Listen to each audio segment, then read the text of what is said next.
جاتی ہے، اس کے بعد کی شکل اتنی بگڑ جاتی ہے کہ اس کو یہ غم ہوتا ہے کہ اللہ تبارک و تعالیٰ یہ شکل میرے باپ کی اتنی بگڑ چکی ہے، جانور جیسی شکل ہو گئی ہے، اب میں دنیا والوں کو کیسے دکھاؤں گا؟ اس کے دل دماغ کے اندر یہی بات ہوتی ہے کہ بس یہیں پہ ہماری زمین کے اندر ان کو دفنا دیا جائے گا، منہ دکھانے کے لائق نہیں ہے۔ وہ غمگین ہوتا ہے، بہت فکر مند ہوتا ہے، اس کو یہ ٹینشن ہوتا ہے۔ ایک دم سے کیا ہوتا ہے، دوسرے دروازے کی طرف سے ایک نقاب پوش جو سفید لباس کے اندر ہے دوسرے دروازے سے آتے ہیں، اور آنے کے بعد میں کیا پتا چلا کہ وہ جو بزرگ جو آتے ہیں، اللہ کے نیک بندے جو آتے ہیں، اور جانے کے بعد اس میت کے پاس میں جاتے ہیں، اس کے یعنی کہ چہرے کا جو کپڑا ہٹا کے اور اپنے مبارک ہاتھ اس کے چہرے پہ پھیر دیتے ہیں، اور چہرے پہ پھیرنے کے بعد آ جاتے ہیں۔ اس کے بعد یہ جو لڑکا ہے اپنے باپ کے غم کے صدمے کے اندر رو رہا ہے کہ میرے باپ کی شکل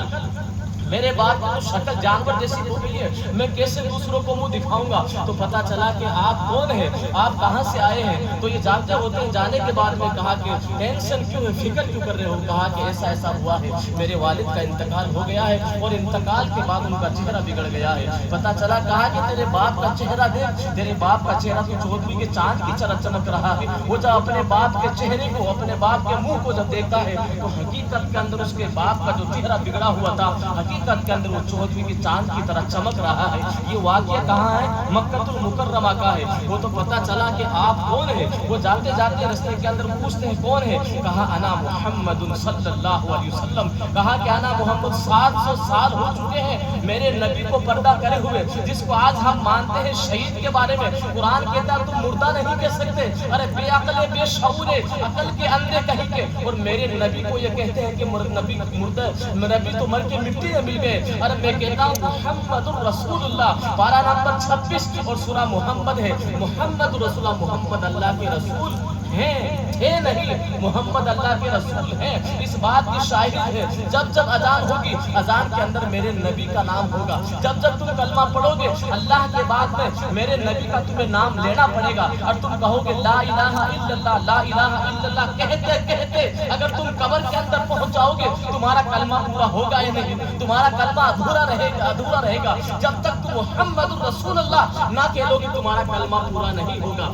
تو پتا چلا جہاں جہاں اللہ کا ذکر ہوتا ہے وہاں محمد رسول اللہ صلی اللہ علیہ وسلم کا ذکر ہوتا ہے۔ اللہ کے نبی کے ذکر کو مٹانے کے لیے اللہ کے ذکر کو مٹانا ہوگا، اور اللہ کے ذکر کو مٹانے کے لیے نبی کو، نہ نبی کا ذکر مٹ سکتا ہے نہ اللہ کا ذکر مٹ سکتا ہے۔ رہے گا یوں ہی ان کا چرچا، رہے گا یوں ہی ان کا چرچا رہے گا، برے خاک ہو جائے جل جانے والے۔ تو پتا چلے میرے نبی صلی اللہ علیہ وسلم کا یہ اعزاز ہے، میرے نبی دنیا میں تشریف لانے سے پہلے وما ارسلناک الا رحمۃ للعالمین۔ پتا چلا قرآن کیا کہہ رہا ہے، اے محبوب، اے نبی، ہم نے آپ کو سارے جہان کے لیے رحمت للعالمین بنا کر بھیجا ہے، مسلمانوں کے لیے نہیں، اپنوں کے لیے نہیں، گوروں کے لیے نہیں، پوری کائنات کے لیے اللہ تبارک و تعالیٰ نے رحمت للعالمین بنا کر بھیجا ہے۔ پتا چلا کہ میرے نبی کے دنیا میں تشریف آنے سے پہلے کیا تھا؟ ظلم ہی ظلم تھا۔ ایک باپ اپنی بیٹی کو زندہ دفن کر دیا کرتا تھا، وہ ایک اس باپ کو کوئی لالچ دیا کرتا تھا، تمہیں اتنا دیں گے، تمہیں اتنا دیں گے، اور وہ باپ اس کو نہا دھلا کے سجا کر وہ کہتا تھا تجھے دعوت پہ لے کے چل رہے ہیں، اور قبرستان میں لے جانے کے بعد اس کا گلا گھونٹ دیا کرتا تھا۔ وہ باپ اس کا دل بجائے اس کے سینے کے اندر دل کے بجائے پتھر ہے، اس کا گلا گھونٹ کے مار دیا کرتا تھا۔ کب تھا یہ نظام؟ میرے نبی کے تشریف آنے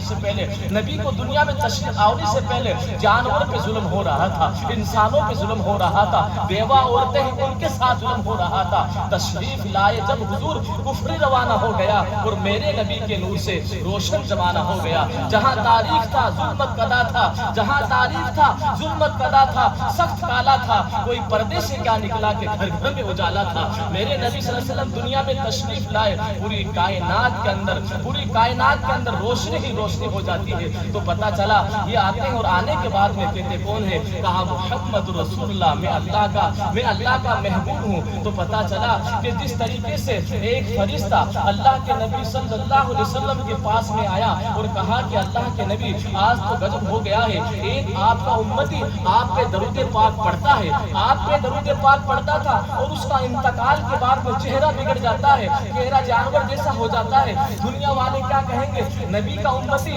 نبی کی محبت کے اندر درود پاک پڑھ رہا ہے اور اس کا چہرہ بگڑ جاتا ہے۔ تو پتا چلا اللہ تبارک و تعالیٰ نے اللہ کی بارگاہ میں اپنے ہاتھوں کو اٹھایا، اللہ تبارک و تعالیٰ اللہ تبارک و تعالیٰ کے پیارے محبوب ہاتھوں کو اٹھانا تھا، اللہ تبارک و تعالیٰ نے دعا کو قبول کیا، وہ دعا کو قبول کرنے کے بعد میں اس کا چہرہ چودھری کے چاند کی طرح ہو جاتا ہے۔ لیکن کیا پتا چلا، اس اللہ کے نبی صلی اللہ علیہ وسلم نے کہا کہ تمہارے باپ کے اندر، کیونکہ یہ نبی ہے ہمیں ذات بتا رہے ہیں، تمہارے باپ کے اندر ایک کمی تھی جو میں بتا نہیں سکتا، اولاد کو نہیں بتا سکتا، لیکن تمہارے باپ کا ایک معمول تھا، سونے سے پہلے 100 مرتبہ نبی صلی اللہ علیہ وسلم پر درود جب تک نہ پڑھ لیتے تھے بسترے پہ سوتے نہیں تھے، جب تک 100 مرتبہ نبی صلی اللہ علیہ وسلم پر درود پاک پڑھ لیا نہیں کرتے تھے تب تک آپ بسترے پہ آ کے سوتے نہیں تھے۔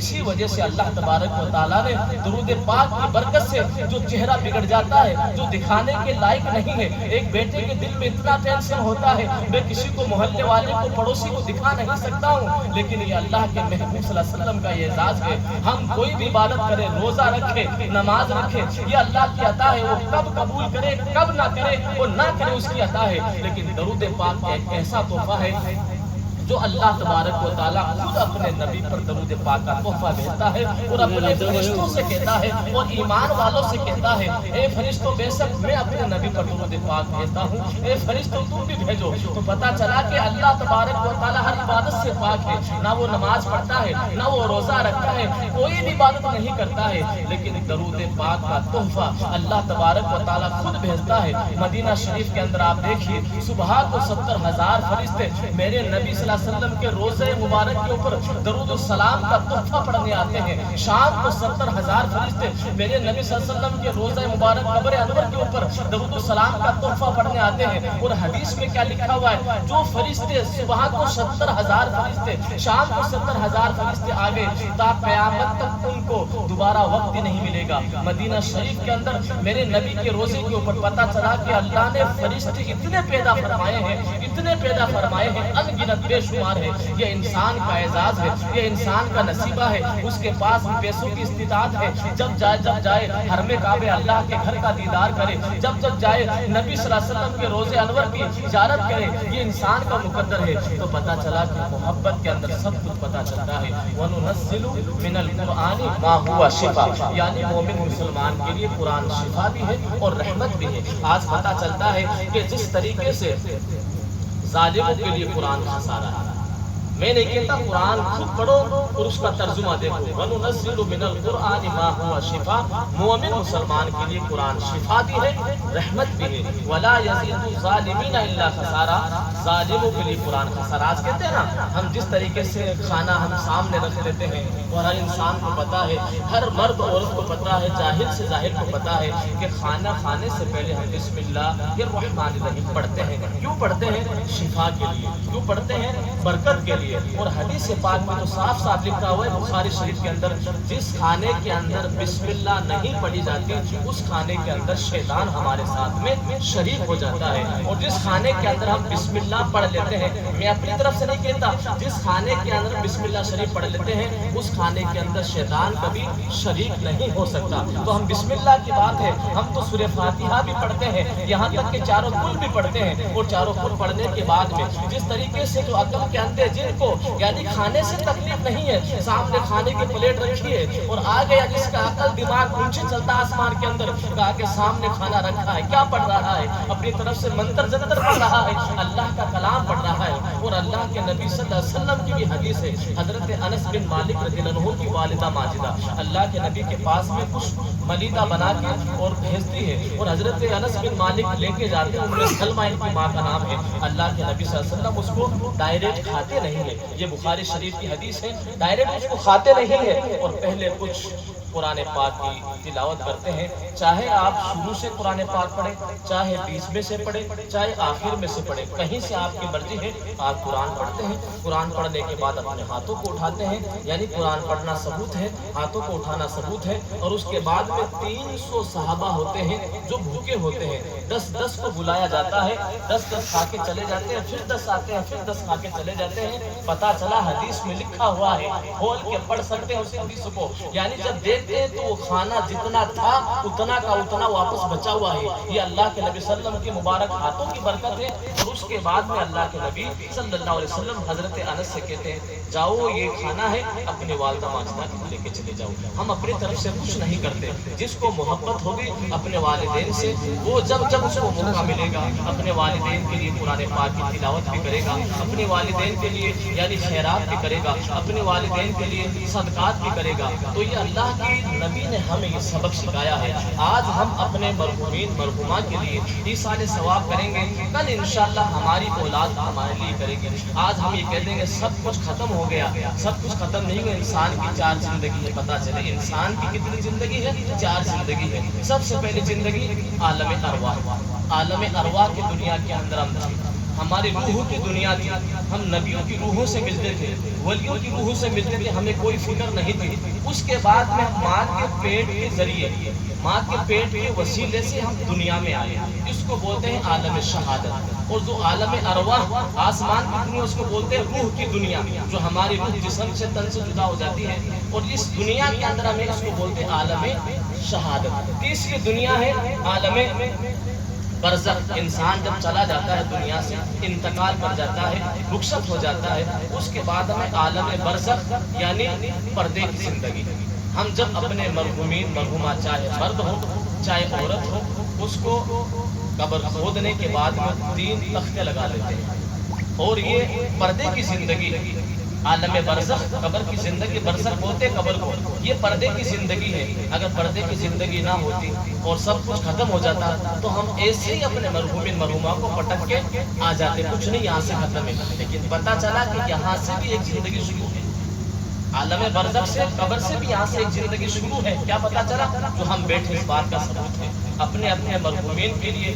جب آپ کو موقع ملے، جمعرات کے دن، جمعے کے دن، جب آپ کو موقع ملے، جب آپ کو موقع ملے، یہاں تک کہ ان کی جو تاریخ تھی انتقال کی، اس وقت جو بھی آپ ان کے لیے ایصال ثواب کرے، صدقات کرے، خیرات کرے، ان کے نام سے حج کرے، ان کے نام سے قربانی کرے، یہ سب کچھ اللہ کے نبی کا پیغام ہے، سب کچھ ان کو ثواب پہنچتا ہے۔